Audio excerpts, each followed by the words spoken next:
Hi friends, welcome back to kachcha kitchen అండి. అందరూ బాగున్నారా? మేము కూడా బాగున్నామండి. పిల్లలు ఆదివారం ఇంటికాడే ఉంటారు కదా, వాళ్ళకి స్నాక్స్ చేస్తున్నామండి. మ్యాంగో బజ్జీ అండి. ఎలా చేయాలో చూపిస్తాను చూడండి. దాని విధానం: ఒక ద్వారగా ఉండే మ్యాంగో అండి, సాల్టు, వాము, కారం, తినే సోడా, శనగపిండి వేస్తాను చూడండి. రుచికి సరిపడంత కారం అండి, మనకు సరిపడంత వేసుకోవాలి. ఇవ్వండి సాల్ట్ అండి, చూసుకొని వేసుకోండి. తినే సోడా ఎక్కువ వేయకూడదు. నీళ్ళు పోసి కలుపుతున్నాను చూడండి. మిశ్రమాన్ని మనం బజ్జీల పిండిలాగా ఎలా కలుపుకుంటామో అలాగే కలుపుకోవాలి. మ్యాంగో ముక్కలు కోసుకున్నాం కదా, చూడండి నూనె మరిగింది.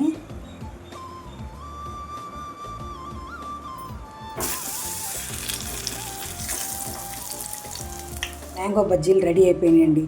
మీకు నచ్చినట్లయితే లైక్ చేయండి, షేర్ చేయండి, సబ్స్క్రైబర్ చేసుకోండి. Bye friends.